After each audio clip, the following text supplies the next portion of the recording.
दोस्तों, मैं आप सभी का अपने YouTube चैनल स्पाई ट्यूटोरियल में स्वागत करता हूं। उम्मीद करता हूं आप लोगों की तैयारी बहुत ही अच्छी चल रही होगी। अभी तक हमने जितना कुछ भी देखा या सीखा वो सब समझ में आ गया होगा। अगर कहीं भी कुछ भी आपका डाउट है आप वीडियो के कमेंट में डालिए, या दूसरा प्लेटफॉर्म टेलीग्राम है जिसका लिंक मैं हर वीडियो के डिस्क्रिप्शन में देता हूँ, वहाँ से जाके उस ग्रुप को ज्वाइन कर लीजिए। वहाँ पे क्वेश्चन पोस्ट करिए, आपको उसका सोल्यूशंस मिल जाएगा। इसके अलावा आप टेलीग्राम से जो कुछ मैं यहाँ डिस्कस करता हूँ इसका पीडीएफ वहाँ शेयर करता हूँ, आप वहाँ से इसको डाउनलोड कर सकते हैं। इसके अलावा वहाँ पे डेली आपके क्यूज के लिए मैं क्वेश्चन डालता हूँ, आप उसको भी प्रैक्टिस कर सकते हैं।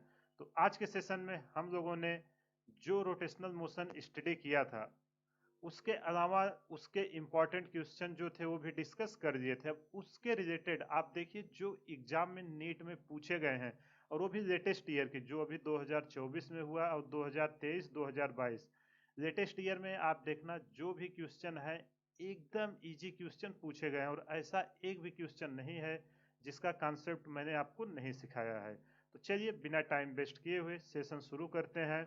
तो देखो, क्वेश्चन सिखाने का मेरा मेन मोटो है कि आपको कॉन्सेप्ट सिखाना, न कि क्वेश्चन रटाना, क्योंकि इसका सॉल्यूशन तो आपको कहीं भी मिल जाएगा। इसलिए कॉन्सेप्ट सीखिए, क्योंकि आने वाले समय में इसी टाइप के फिर से क्वेश्चन पूछे जाएंगे। तो चलिए बिना टाइम वेस्ट किए हुए पहला क्वेश्चन शुरू करते हैं, और आप वीडियो पॉज करिए और खुद से ट्राई कीजिए। आई होप आपने ट्राई कर लिया होगा। देखो, आपसे क्वेश्चन बने या ना बने, लेकिन आप एटलीस्ट ट्राई करिए, क्योंकि धीरे धीरे आप अभी से प्रैक्टिस करोगे तभी एग्जाम के पास जाते जाते आपकी अच्छी खासी प्रैक्टिस होगी। अगर अभी से नहीं प्रैक्टिस करोगे तो एग्जाम में भी क्वेश्चन नहीं बनेगा। तो अभी से क्वेश्चन सॉल्व करने की आदत डालिए। चलिए इस क्वेश्चन को रीड करते हैं। A bob is whirled in a horizontal plane by means of a string with an initial speed of omega revolution per minute. The tension in the string is T if speed become 2 omega while keeping the same radius. Radius अभी भी same है। The tension in the string become, देखो यार ये कितना easy question है, इसको तो जैसे ही आप रीड करोगे कॉन्सेप्ट क्लियर है, सीधा आंसर आ जाएगा 10 सेकंड के अंदर। चलिए इसको मैं आपको एक्सप्लेन करता हूँ। एक क्या बोल रहा है कि कोई एक स्ट्रिंग है, इससे आपका एक बॉब मान लो बंधा हुआ है, ठीक। और जो इसका रेडियस है, मान लेते हैं रेडियस आर है, ये हॉरिजॉन्टल सर्कल में इसके अराउंड घुमाया जा रहा है। अगर इसका मास m है तो इस पे एक टेंशन आएगा t की नहीं जब घूमेगा, और किस एंगुलर स्पीड से घूम रहा है, ओमेगा रिवोल्यूशन पर मिनट। ये आपको क्वेश्चन में दिया हुआ है। फिर आपसे बोल रहा है कि बॉब सेम है। देखो, मैं आपको कॉन्सेप्ट सिखा रहा हूँ, आंसर करना होता तुरंत हो जाएगा, लेकिन आप कॉन्सेप्ट को सीखिए कि हो क्या रहा है। अभी ये क्या बोल रहा है कि अभी भी इसका मास m है, रेडियस अभी भी r ही है, ठीक। लेकिन अब स्पीड क्या कर दिया, अब जो ये ओमेगा आरपीएम से घुमाता था अब इसको 2 ओमेगा आरपीएम से घुमाने लगा है। तो पूछ रहा है कि इस केस में इस बॉब पे क्या टेंशन आएगा। क्वेश्चन समझ में आया कि नहीं? अगर आपको क्वेश्चन समझ में आ गया होगा, इसमें कुछ नहीं है, तुरंत आप कर दोगे। अब आप बताओ, जब हॉरिजॉन्टल सर्कल में घूमेगा कौन सा फोर्स इसको बैलेंस करके रखेगा? कौन सा? मैंने सर्कुलर मोशन में पूरा डिटेल में आपको समझाया था। इस पे एक सेंट्रीपिटल फोर्स आएगा जो इसको बैलेंस करके रखेगा, वही आएगा ना। तो सेंट्रीपिटल फोर्स इक्वल टू क्या होता था, एफ सी इक्वल टू, अगर सर्कुलर मोशन करता था, एम आर ओमेगा स्क्वायर, यही होता था ना। तो यहाँ पे फोर्स आपका क्या लग रहा है, टी टेंशन सेंटर की तरफ, तो T equal to M R omega square. अब हमारा दूसरा केस, सेकंड केस ले रहे हैं, स्पीड क्या कर दिए हैं 2 ओमेगा, तो यहां से टेंशन टी डेक्स माने हैं टी डेक्स equal to M R into 2 omega का होल स्क्वायर। जब इसको सॉल्व करेंगे, टी डेक्स इक्वल टू 2 का square 4, 4 M R omega square. अब आप देखो एम आर ओमेगा स्क्वायर की वैल्यू किसके बराबर है, टी की। तो जो नया टेंशन आया वो पहले टेंशन के कितने गुना हो गया, 4 गुना। तो टी डेक्स की वैल्यू निकल के आई है 4t। इस क्वेश्चन के लिए आपको पेन भी उठाने की जरूरत नहीं थी। अगर आपकी प्रैक्टिस ठीक होगी, आप जैसे क्वेश्चन देखते सीधा टिक कर देते। और 4 नंबर देखो कितना इजी क्वेश्चन पूछा गया है। चलिए अगला क्वेश्चन, वीडियो को पॉज करिए और खुद से ट्राई कीजिए, बहुत ही इजी क्वेश्चन है। आई होप आपने ट्राई कर लिया। अगर आपने सेशन मेरा देखा होगा तो ऐसा एक भी क्वेश्चन नहीं है जिसको आप ना कर पाओ। मैंने जितने भी एग्जाम में क्वेश्चन आने की प्रोबेबिलिटी है सबका कॉन्सेप्ट और सब पे क्वेश्चन ऑलरेडी आपको करा चुका हूँ। अगर फिर भी कॉन्सेप्ट नहीं समझ में आ रहा है, प्ले लिस्ट बना हुआ है, एक बार जाके वो सारे क्वेश्चन आप देखिए। तो चलिए इस क्वेश्चन को रीड करते हैं, फिर इसको सॉल्व करेंगे। देखो ये कह क्या रहा है, the moment of inertia of A thin rod about an axis passing through its midpoint and perpendicular to rod is 2400 gram centimetre square. CGS unit दिया है। The length of the rod, rod का मास, length का rod का length पूछ रहा है और इसका मास कितना दिया हुआ है 400 ग्राम। टाइपिंग मिस्टेक है, इसको यहाँ ठीक कर लेना। तो पूछ रहा है कि कोई एक आपका रॉड है थीन, उसको सेंटर के अबाउट घुमाया जा रहा है, जिसका मोमेंट ऑफ इनर्शिया आई और मास दिया हुआ है, तो उसका लेंथ क्या हो। देखो कितना इजी क्वेश्चन है। अगर आपने मोमेंट ऑफ इनर्शिया का मेरा चैप्टर देखा होगा तो इसको तुरंत आप इसको कर दोगे। चलो क्वेश्चन को सॉल्व करते हैं। ये हमारा थीन रॉड है, सेंटर के अबाउट एक घूम रहा है। मान लेते हैं कैसे घूम रहा है, ओमेगा एंगुलर स्पीड से। इसका मास कितना दिया हुआ है, m इक्वल टू 400 ग्राम दिया हुआ है। और मान लेते हैं इसकी लेंथ कितनी है रॉड की, l, जो हमसे पूछा जा रहा है। अब आप बताइए कोई भी थीन रॉड का सेंटर के अबाउट मोमेंट ऑफ इनर्शिया कितना होता था। आपको मैंने एक चार्ट बनवाया था और इसका तो प्रूफ के साथ निकाल के भी आपको दिखाया था। एम एल स्क्वायर बाई 12 यही होता था ना। तो चलो वैल्यू पुट करते हैं।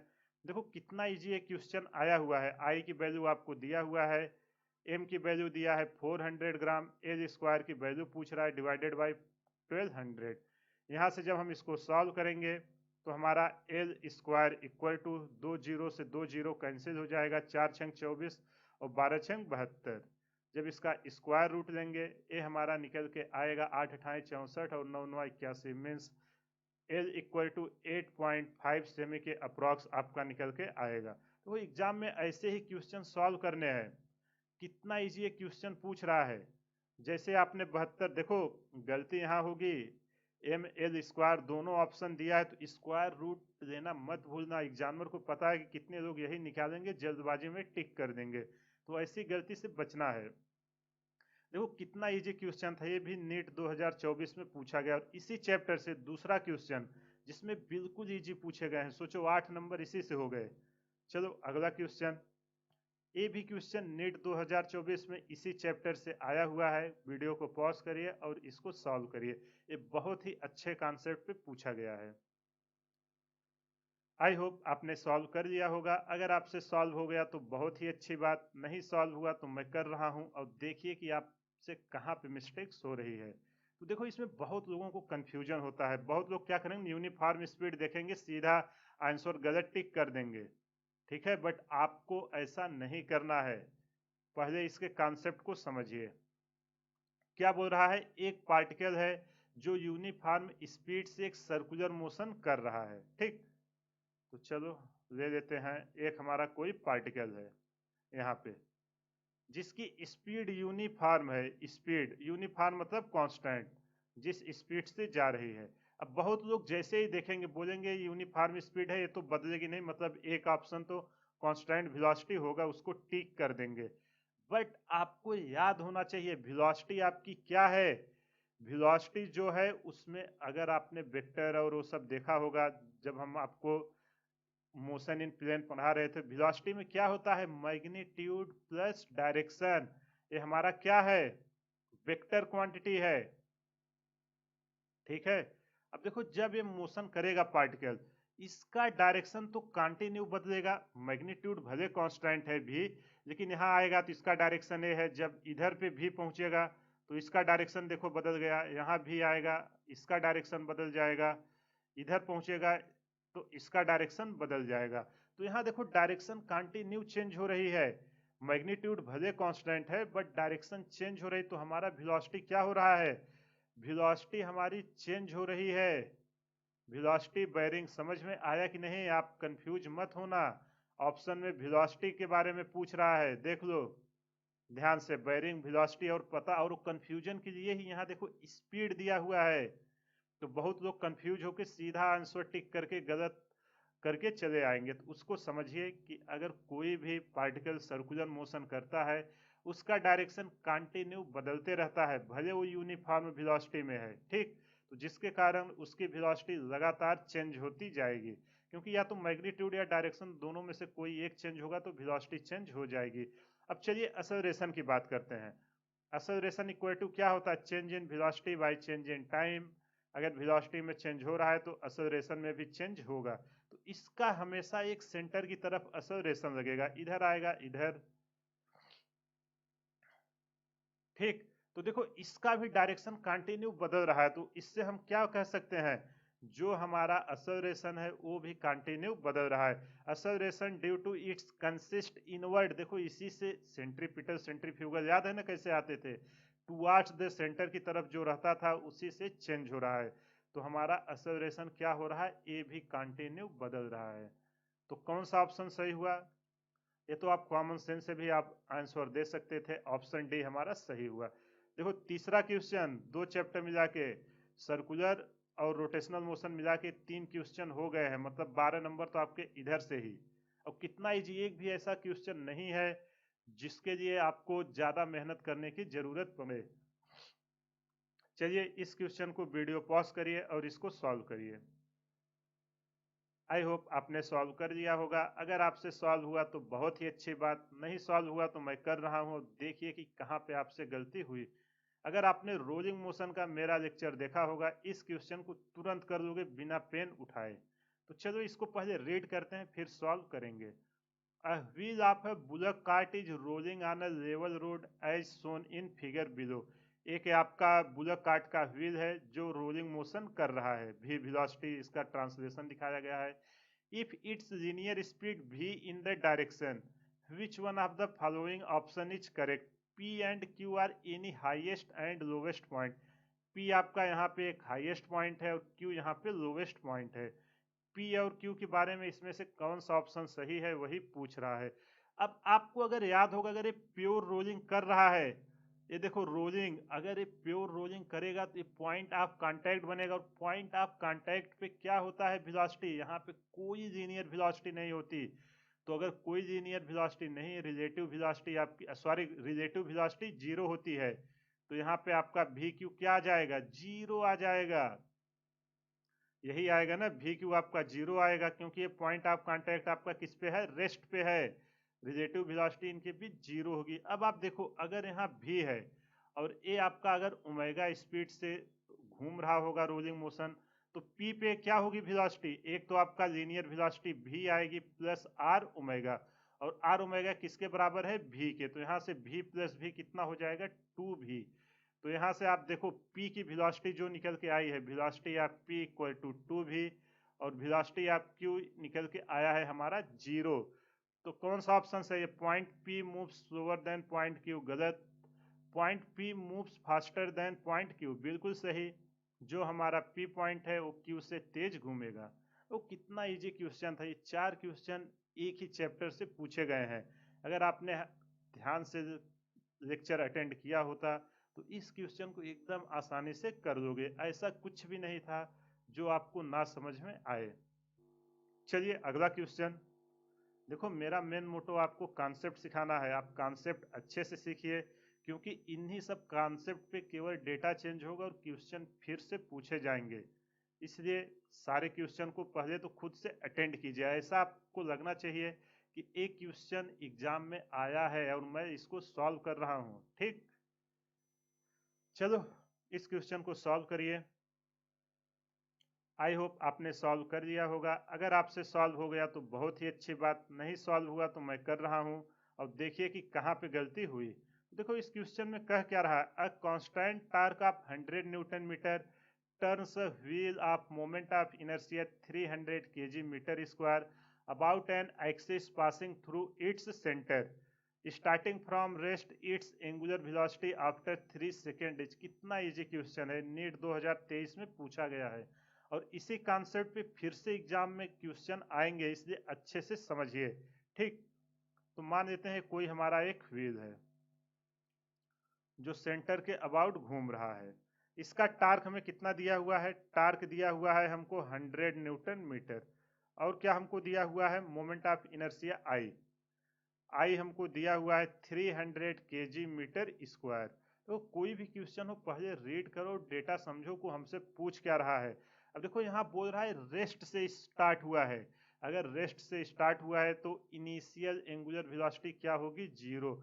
अब हमसे फाइनल एंगुलर वेलोसिटी पूछ रहा है after 3 second, after t equal to 3 second. अब तो आपको समझ में आ गया होगा कौन सा इक्वेशन यूज होगा, omega equal to omega naught plus alpha t. हमें ओमेगा नॉट पता है, ओमेगा पता है, टी पता है, लेकिन alpha angular acceleration alpha unknown है। अगर किसी तरह हमें एंगुलर एक्सेलरेशन अल्फा मिल जाता तो हम इसको कर देते। तो उसके लिए हमें एक रिलेशन, आप लोगों को मैंने एक रिलेशन बताया था, relation between torque and moment of inertia. Tau equal to क्या होता था, I alpha, alpha equal to tau by I. Tau आपका टार्क है, कितना दिया हुआ है, 100। Moment of inertia 300। जब इसको सॉल्व करेंगे 1/3, और एंगुलर एक्सेलरेशन की यूनिट रेडियन पर सेकेंड स्क्वायर, यही होगी। अब जैसे ही अल्फा मिला तो हम क्या ओमेगा नहीं निकाल सकते, omega equal to omega naught plus alpha t. यहाँ से ओमेगा नॉट तो हमारा 0 हो जाएगा। एंगुलर एक्सेलरेशन 1/3 और टी हमसे कितने टाइम बाद पूछा है, 3 सेकेंड बाद। 3 से 3 कैंसिल हो गया, तो जो हमारा फाइनल एंगुलर वेलोसिटी 3 सेकेंड के बाद आएगा, कितना निकल के आएगा, 1 रेडियन पर सेकेंड। कौन सा ऑप्शन सही हुआ, ऑप्शन ए। तो कितना इजी क्वेश्चन है, ऐसा कुछ नहीं है जो आपको ना सिखाया गया हो। ये सब क्वेश्चन तो बिना पेन उठाए भी सॉल्व हो जाएंगे अगर आपकी प्रैक्टिस अच्छी है। चलिए अगला क्वेश्चन करते हैं। एक क्वेश्चन आप पहले खुद से ट्राई कीजिए। आई होप आपने ट्राई कर लिया होगा। अगर आपसे सॉल्व हुआ तो बहुत ही अच्छी बात, नहीं हुआ तो मैं कर रहा हूँ, अब देखिए कि कहाँ पे आपसे गलती हुई। एक क्वेश्चन आपका रेडियस ऑफ गायरेशन के कॉन्सेप्ट पे पूछा गया था। अगर आपने वो लेक्चर मेरा नहीं देखा है, मैंने रेडियस ऑफ गायरेशन के ऊपर एक सेपरेट वीडियो बनाया हुआ हूँ, प्ले लिस्ट में है, जाके उसको देख लीजिए, सारा कॉन्सेप्ट क्लियर हो जाएगा। चलो इस क्वेश्चन को रीड करते हैं। इसमें कह क्या रहा है, the ratio of radius of gyration of a solid sphere of mass m and radius r about its own axis to the radius of gyration of the thin hollow sphere, the same mass and radius about its axis। देखो दोनों का मास और radius same है, एक solid sphere है, एक hollow sphere है, दोनों के रेशियो पूछ रहा है रेडियस ऑफ गायरेशन के। कुछ नहीं है यार, अगर मैंने एक आपको चार्ट दिया था जिसमें बहुत सारे ज्योमेट्री के मोमेंट ऑफ इनर्शिया कैसे निकालते हैं उनका पूरा रिजल्ट दिया था, अगर आपको याद होगा तो इसको बिना पेन उठाए आप सॉल्व कर दोगे। चलो इसको सॉल्व करते हैं। पहले हम लेते हैं क्या, सॉलिड स्फीयर। मान लेते हैं इसका मास m है, रेडियस r है, ये हमारा सॉलिड है। अब आप बताओ इसके एक्सिस के अबाउट, इस सेंटर के अबाउट इसका मोमेंट ऑफ इनर्शिया कितना होगा, आई सॉलिड का हमारा कितना होता था, अगर सॉलिड, ये हमारा स्फीयर है, सॉलिड स्फीयर, यहाँ लिख देता हूँ सॉलिड स्फीयर। सॉलिड स्फीयर का मोमेंट ऑफ इनर्शिया कितना होता था, हमने इस पे कितने क्वेश्चन किए हैं अर्थ को, ये सब को लेते के 2/5 mr², यही होता है। अब अगला ले लेते हैं, सेम है, अब हमारा हालो है, एक खोखला है, इसके अंदर कुछ नहीं भरे हैं, मास m है, सेम मास, रेडियस r है, ये हमारा हालो स्फीयर है। अब इसका बताओ मोमेंट ऑफ इनर्शिया इसके एक्सिस के अबाउट कितना होगा, याद है कि भूल गए, याद रखो यार, अभी एग्जाम आप लोगों को देना है, और खासकर जो ड्रॉपर लोग हैं वो तो अच्छे से प्रैक्टिस कीजिए, नहीं तो एग्जाम में आपसे क्वेश्चन नहीं होंगे। हालो का होता है 2/3 mr²। अब चलो इसको सॉल्व करते हैं। हमें किसका चाहिए, रेडियस ऑफ गायरेशन, तो आई इक्वल टू क्या होता है, m के स्क्वायर, के हमारा क्या है, रेडियस ऑफ गायरेशन, तो यहाँ से k इक्वल टू क्या निकल के आएगा हमारा, √I/m। अब इसी को यूज करते हैं, एक बार सॉलिड का निकालेंगे, एक बार हॉलो का। तो पहले सॉलिड का निकालते हैं। सॉलिड का मोमेंट ऑफ इनर्शिया क्या है, 2/5 mr² divided by m। m से m कैंसिल हो गया, r² स्क्वायर रूट लेंगे बाहर आ जाएगा, तो क्या बचेगा, √2/5 इंटू r। ये हमारा क्या हुआ, सॉलिड का। इसी तरह हालो का निकालते हैं। हालो का moment of inertia 2/3 M R square by M, M से एम कैंसिल हो गया, जब स्क्वायर रूट लेंगे आर बाहर आ जाएगा, √2/3। ठीक, अब हमें दोनों का रेशियो पूछा है रेडियस ऑफ गायरेशन का, किसका किसका, के सॉलिड डिवाइडेड बाई के हालो। रेडियस ऑफ गायरेशन को के से दिखाते हैं, जब इसका रेशियो लेंगे √2/5 into R divided by √2/3 into R, R से आर कैंसिल हो जाएगा, यहाँ ऊपर लेंगे √3 इंटू √2 डिवाइडेड बाई √5 इंटू √2, यहाँ से √2 से √2 कैंसिल हो जाएगा, तो रेडियस ऑफ गायरेशन सॉलिड और हालो का हमारा रेशियो कितना आ जाएगा, √3/5। देखो कौन सा ऑप्शन सही हुआ, √3/5। ऑप्शन डी, कितना इजी हमने निकाल लिया, बस कुछ नहीं था। फाइनल रिजल्ट नीट में क्वेश्चन एकदम इजी आते हैं, उसमें बिल्कुल हार्ड नहीं आते। अगर आपका कॉन्सेप्ट क्लियर है, एकदम आसानी से 1 मिनट के अंदर सारे क्वेश्चन आप सॉल्व कर दोगे। चलिए अगला क्वेश्चन, एक क्वेश्चन नीट 2023 में आया है, आप वीडियो को पॉज करिए और खुद से ट्राई कीजिए। आई होप आपने ट्राई कर लिया होगा, अगर आपसे सॉल्व हो गया तो बहुत ही अच्छी बात, नहीं हुआ तो मैं कर रहा हूं, और देखिए कि कहाँ पे आपसे मिस्टेक्स हुई। देखो ये कह क्या रहा है, the angular acceleration of a body moving along the circumference of a circle. बहुत ही अच्छा कॉन्सेप्ट है, पूछ रहा है कि कोई एंगुलर एक्सेलरेशन उस सर्कमफ्रेंस सर्कल पे जा रहा है, तो उसका डायरेक्शन किधर होगा, आपको कमेंट करना है। अगर आपने कॉन्सेप्ट याद होगा, एंगुलर एक्सेलरेशन हमेशा किधर आता है, जो आपका अल्फा है, अल्फा हमेशा हमारा उस एक्सिस के, देखो पहला along the radius towards the centre, क्या अल्फा कभी सेंटर की तरफ आता है, कभी नहीं। Along the tangent to its position, कभी नहीं। Along the axis of rotation, जिस एक्सिस के अबाउट आपका ओमेगा आएगा, जी अगर आपका कोई बॉडी रोटेट हो रहा है, वो किसी एक्सिस के अबाउट घूमेगा, जिस एक्सिस के अबाउट वो घूमेगा उसी एक्सिस के अबाउट, मानो ये ओमेगा से घूम रहा है, तो अल्फा इक्वल टू क्या होगा, d⁻/dt।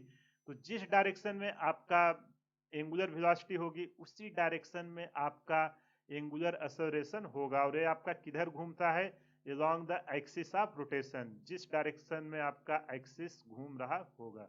समझ में आया कि नहीं, along the radius away from the centre, ये भी गलत है।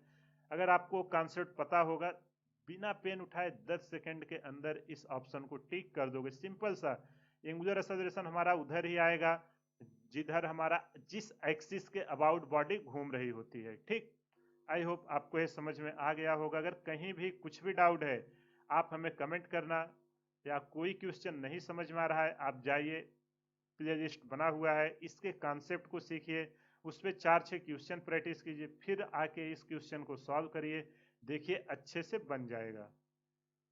चलिए अगला क्वेश्चन, देखो ये भी बहुत ही इजी क्वेश्चन है, अगर आपने हमारा लेक्चर अटेंड किया होगा तो इसको तुरंत सॉल्व कर दोगे। चलिए ट्राई करिए, आई होप आपने ट्राई कर लिया होगा। अगर आपसे सॉल्व हो गया तो बहुत ही अच्छी बात, नहीं सॉल्व हुआ तो मैं कर रहा हूं, और देखिए कि कहाँ पे मिस्टेक्स हुई। देखो यार, क्वेश्चन एटलीस्ट आप अटेंड कीजिए, भले चारों में से कोई भी ऑप्शन आए, चारों में से जब तक कोई ऑप्शन ना मैच हो जाए, 2 बार 3 बार 4 बार करिए। स्टूडेंट लोग क्या करते हैं कि एक बार क्वेश्चन अटेंड करते नहीं होता, सीधा आंसर देखते हैं, वो बिल्कुल मत करिए, नहीं तो आदत आपकी एग्जाम में भी बनी रहेगी, और क्वेश्चन वहां भी आपसे नहीं बनेंगे, वहां भी आप ऑप्शन खोजेंगे। इसलिए अब भी टाइम है, अभी से एक प्रॉपर वे में प्रैक्टिस कीजिए, ताकि इस साल अच्छी रैंक आपकी आ जाए। चलिए इस क्वेश्चन को रीड करते हैं। An energy of 480 joule is spent in increasing the speed of a flywheel from 60 rpm to 360 rpm. The moment of inertia of the flywheel. देखो इसमें मोमेंट ऑफ इनर्शिया आपसे पूछ रहा है, बहुत ही इजी क्वेश्चन है वर्क एनर्जी थ्योरम का। आपको क्या दिया हुआ है, एनर्जी इसकी E = 484 जूल, और क्या हमको दिया है, इनिशियल किस स्पीड से घूम रहा था, 60 आरपीएम, 60 रिवोल्यूशन पर मिनट से घूम रहा था। फाइनल क्या हो जाता है, फाइनल 360 आरपीएम से घूमने लगता है। आपसे पूछ रहा है इस फ्लाई व्हील का मोमेंट ऑफ इनर्शिया बताइए। कोई एक फ्लाई व्हील है जो इस अपने एक्सिस के अबाउट घूम रहा है, इनिशियल इसकी स्पीड थी 60 आरपीएम से घूमता था, कुछ समय बाद 360 आरपीएम से घूम रहा है। इसका मोमेंट ऑफ इनर्शिया आपको बताना है। कुछ नहीं, जब भी आपको दो कंडीशन इनिशियल और फाइनल दी है और ये आपका एनर्जी मतलब यही वर्क है आपका, सीधा वर्क एनर्जी थ्योरम लगा देने का जब भी ऐसा क्वेश्चन आए। वर्क एनर्जी थ्योरम आपका क्या बोलता है? Work done equal to change in kinetic energy. याद है कि नहीं वर्क पावर एनर्जी? देखो मैकेनिक्स में जितने भी चैप्टर हैं सब एक दूसरे से रिलेटेड हैं, प्रैक्टिस करते रहिए नहीं तो सारी चीजें आप भूल जाओगे। Work done equal to change in kinetic energy. और काइनेटिक एनर्जी इक्वल टू क्या होता है? अगर कोई आपका इसका मोमेंट ऑफ इनर्शिया आई है और ओमेगा एंगुलर वेलोसिटी से घूम रहा है, हाफ आई ओमेगा स्क्वायर, यही होता है। तो चलो यहाँ पे हम वैल्यू पुट करते हैं। Work done equal to half change मतलब फाइनल माइनस इनिशियल, आई को हम कॉमन ले लेंगे, वो दोनों में सेम रहेगा, ओमेगा फाइनल का स्क्वायर माइनस ओमेगा इनिशियल का स्क्वायर। चलो अब सबकी वैल्यू पुट करते हैं। वर्क डन हमारा कितना होगा? जितनी एनर्जी होगी 484 जूल एनर्जी लगी है 60 आरपीएम से 360 आरपीएम तक पहुंचाने में, मतलब कार्य कितना किया गया है? 484 joule equal to half I. अब ओमेगा इक्वल टू क्या होता है? 2 पाई एन, यही होता है ना, 2 पाई इंटू एन, एन 1 आपका फाइनल का लेना है, N2 मतलब 360। देखो रिवोल्यूशन पर मिनट में है, हमको यूनिट सेकंड में चाहिए, रिवोल्यूशन पर सेकंड। तो उसके लिए हम क्या करेंगे? 60 से डिवाइड कर देंगे, 2 पाई एन/60, रट्टा मत मारिए, माइनस 2 पाई इंटू, अब कितना है रिवोल्यूशन? 60 आरपीएम, सेकंड में कन्वर्ट करने के लिए 60 से डिवाइड करिए। जब इसको और सॉल्व करेंगे ये निकल के आएगा 484 इक्वल टू हाफ आई। देखो 2 पाई स्क्वायर दोनों में कॉमन ले लेते हैं तो कितना निकल के आएगा? 4 पाई स्क्वायर।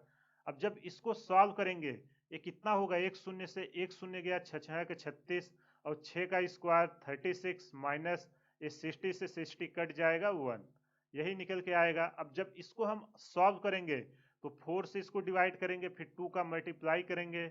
जब इसको सॉल्व करेंगे तो हमारा जो मोमेंट ऑफ इनर्शिया है अप्रॉक्स आएगा 0.7 kg मीटर स्क्वायर। देखो मैं सॉल्व किया इसलिए आंसर डायरेक्ट लिख रहा हूँ, लेकिन आप खुद से सॉल्व करके एक बार इसको वेरीफाई कर देना। आई होप आपको ये समझ में आ गया होगा कि क्वेश्चन को हम कैसे अप्रोच करते हैं। क्वेश्चन को रीड करो, देखो जो चाहिए हमें, जितना डेटा दिया गया है उससे हम उसको कैसे सॉल्व कर सकते हैं। आई होप आपको समझ में आ गया होगा। अगर कहीं भी कुछ भी डाउट है वीडियो को पॉज करिए, एक बार फिर से देखिए, सारा डाउट क्लियर हो जाएगा। चलिए अगला क्वेश्चन, वीडियो को पॉज करिए, ट्राई करिए खुद से। आई होप आपने ट्राई कर लिया होगा और आपका आंसर आ गया होगा। अगर नहीं आया तो मैं सॉल्व कर रहा हूँ, और देखिए कि कहाँ पे मिस्टेक्स हो रही हैं और उस पर इतना काम करिए दोबारा वो मिस्टेक्स कभी ना हो। ऐसे धीरे धीरे करते करते 2-3 महीने में आप देखोगे अपने आप को कितना इंप्रूवमेंट कर लोगे। ठीक है, तो चलो इसको रीड करते हैं। The angular speed of a fly wheel moving with uniform angular acceleration. Uniform angular acceleration, ये आपका एक्सेलरेशन कांस्टेंट है जो अल्फा है, अल्फा हमारा कांस्टेंट है। ठीक, जो हमारा स्पीड है वो 1200 आरपीएम से 3120 आरपीएम चेंज हो जाती है, और उसको जानने में कितना सेकंड लग रहा है? 16 सेकंड के अंदर। आपसे पूछ रहा है कि एंगुलर एक्सेलरेशन की वैल्यू बताइए कितना है। कितना इजी क्वेश्चन है यार, अगर आपको equation of motion rotational motion का याद होगा तुरंत इसको सॉल्व कर दोगे। तो चलो जो जो डेटा दिया गया है लिखते हैं। इनिशियल में हमारा कितना था? 1200 आरपीएम से फ्लाई व्हील घूम रही थी। अब क्या हुआ? फाइनल स्पीड, फाइनल स्पीड हमारा हो गया है 3120 आरपीएम, और इसको यहाँ तक पहुँचने में कितना टाइम लगा है? टी, टी हमारा लगा है 16 सेकेंड। हमसे पूछा क्या जा रहा है? Angular acceleration alpha.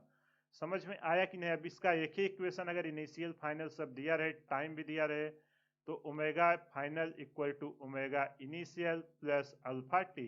यहाँ से हमको अल्फा की वैल्यू चाहिए, alpha equal to omega final minus omega initial divided by T.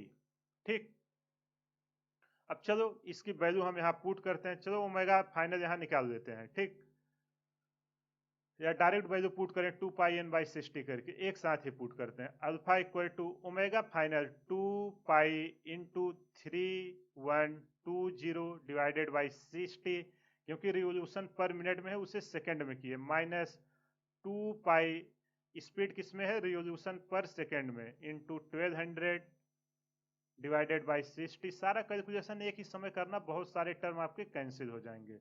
जब इसको सॉल्व करेंगे, एक शून्य से एक शून्य गया, इधर ए गया, 2 से 6 हो जाएगा। जब इसको हम सॉल्व करेंगे तो फाइनल पाई के टर्म में देखो आंसर देने हैं सारे, तो पाई को वैसे ही रखना है। तो जब हमारा यहाँ पे पाई कितना आएगा, अल्फा इक्वल टू, जब इसको हम डिवाइड करेंगे 8 आ जाएगा, पूरा सॉल्व करने पे हमारा अल्फा निकल के आएगा 4 पाई रेडियन पर सेकेंड स्क्वायर। तो कितना इजीली हमने इस क्वेश्चन को कर दिया। यूनिट दिया हुआ था, केवल आपको न्यूमेरिक पे टिक करना था, कुछ नहीं करना था। जो डेटा दिया हुआ था एकदम इजी सा, एक ही इक्वेशन है, उसमें फार्मूले में वैल्यू पुट करिए और आपको आंसर मिल जाएगा।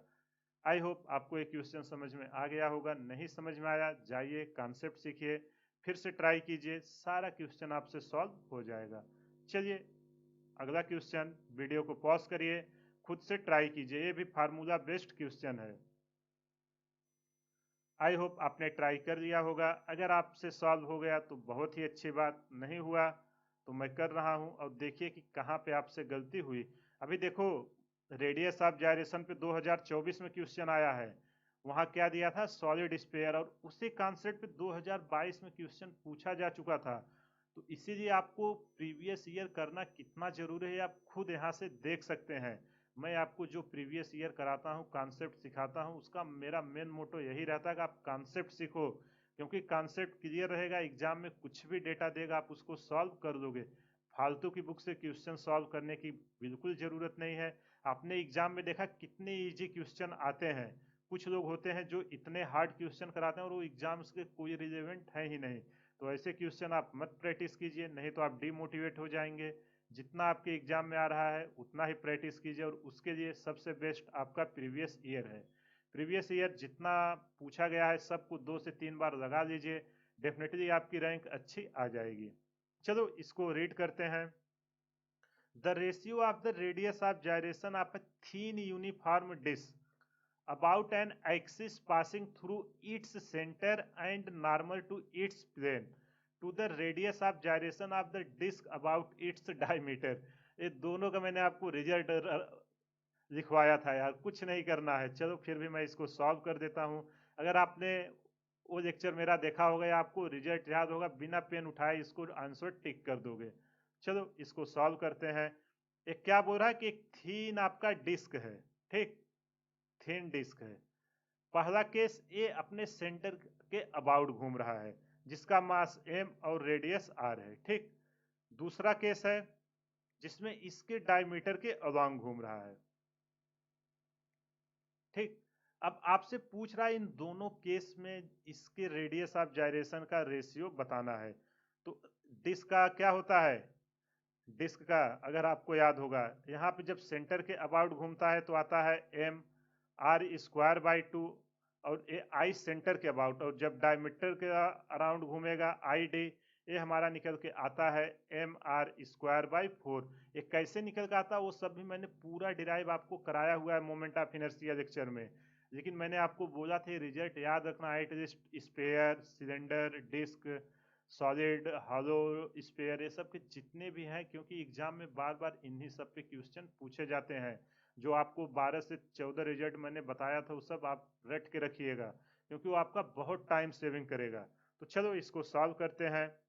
रेडियस ऑफ गायरेशन एम के स्क्वायर, रेडियस ऑफ गायरेशन के इक्वल टू हमारा, देखो मैं एक भी फार्मूले रट्टा नहीं मार रहा हूँ, कॉन्सेप्ट पे बस रख रहा हूँ। तो चलो K1 निकालते हैं। इसका मैं मान देता हूँ केस 1 है, इसका केस 2 है। तो यहां से हमारा K1 क्या निकल के आएगा, M R square by 2 into M. एक एम से एम कैंसिल हो जाएगा, ये हमारा निकल के आएगा आर बाई रूट 2। इसी तरह case 2 K2 equal to I by M, इसका क्या है, M R square by 4 divided by mass तो सेम ही है, इंटू एम, एम से एम कैंसिल हो जाएगा, आर स्क्वायर बाई 4। इसका जब हम बाहर देंगे तो ये हमारा आ जाएगा आर बाई 2। अब दोनों का रेशियो पूछा है K1/K2, तो क्या निकल के आएगा R/√2 डिवाइडेड बाई R/2। यहाँ से R कैंसिल हो जाएगा, ए आएगा 2√2। और जब इसको हम 2 को हम क्या लिख सकते हैं, √2 इंटू √2 डिवाइडेड बाई √2। एक √2 से एक √2 कैंसिल हो जाएगा, हमारा K1/K2 निकल के आएगा √2/1। कौन सा ऑप्शन सही हुआ, √2:1, ऑप्शन बी। तो देखो कितना इजी हमने इस क्वेश्चन को कर दिया। अगर आपको रिजल्ट याद होगा कि सेंटर पे क्या होता है, या निकाल लो पैरेलल एक्सिस और परपेंडिकुलर एक्सिस थ्योरम लगा के, वहां से भी मैंने डिराइव करके बताया था। बट बेटर होगा कि वो रिजल्ट आप याद रखो, क्योंकि डिराइव करने जाओगे मोमेंट ऑफ इनर्शिया, जरा सा गलती हुआ पूरा क्वेश्चन गलत हो जाएगा और ये आपका बहुत ज्यादा टाइम सेव करेगा। आई होप आपको समझ में आ गया होगा। ये रहे आज के 10 क्वेश्चन जो 2022, 23 और 24 में पूछे गए थे। और आपने देखा कि सारे क्वेश्चन के कॉन्सेप्ट एक दूसरे ईयर के रिलेटेड ही हैं, इनसे डिफरेंट कुछ नहीं पूछा जा रहा है। और इसी क्वेश्चन पे हर साल मिनिमम 4 क्वेश्चन इस चैप्टर से पूछे जा रहे हैं। इसलिए रोटेशनल मोशन को अच्छे से तैयार कर लेना। प्रीवियस ईयर में जितने भी क्वेश्चन आए हैं उनको प्रैक्टिस कीजिए, आपका एग्जाम में एक भी क्वेश्चन नहीं रुकेगा। आई होप आज का लेक्चर आपको समझ में आ गया होगा। कमेंट करके जरूर बताइए वीडियो आपको कैसा लग रहा है, क्योंकि जब तक आप नहीं बताएंगे हमको नहीं पता चलेगा कि इसमें और क्या इम्प्रूव करने की ज़रूरत है। और अगर आपको क्वेश्चन नहीं समझ में आ रहा तो प्लीज़ आपसे रिक्वेस्ट है कि जाके एक बार पहले कॉन्सेप्ट देखिए। जब तक कॉन्सेप्ट आपका नहीं क्लियर रहेगा क्वेश्चन नहीं बनेगा। एक बार कॉन्सेप्ट अच्छे से सीखिए, कुछ क्वेश्चन वहाँ मैंने प्रैक्टिस कराया है उसको कीजिए, फिर प्रीवियस ईयर सॉल्व करना शुरू कीजिए। देखिए एक भी क्वेश्चन नहीं रुकेगा, क्योंकि आप बिना कॉन्सेप्ट के क्वेश्चन प्रैक्टिस करोगे, 2-4 आपसे नहीं सॉल्व होगा, डीमोटिवेट होके उसको रख दोगे। इसलिए अच्छे से प्रैक्टिस कीजिए। और जितना क्वेश्चन मैं करा रहा हूँ, जब मैं आपको क्वेश्चन देता हूँ तो आप वीडियो को पॉज करके, अगर सीरियस स्टूडेंट हो तो पहले खुद से ट्राई कीजिए। और सोल्यूशंस तब तक मत देखिए जब तक चारों में से कोई एक ऑप्शन ना मैच हो जाए। तो चलिए इसी के साथ आज का सेशन समाप्त करते हैं। ज़्यादा से ज़्यादा आप क्वेश्चन प्रैक्टिस कीजिए। मिलते हैं अगले लेक्चर में नए क्वेश्चन के साथ। तब तक आप क्वेश्चन प्रैक्टिस कीजिए। हमारे चैनल को ज़्यादा से ज़्यादा शेयर करें, सब्सक्राइब करें व लाइक करें। Thank you.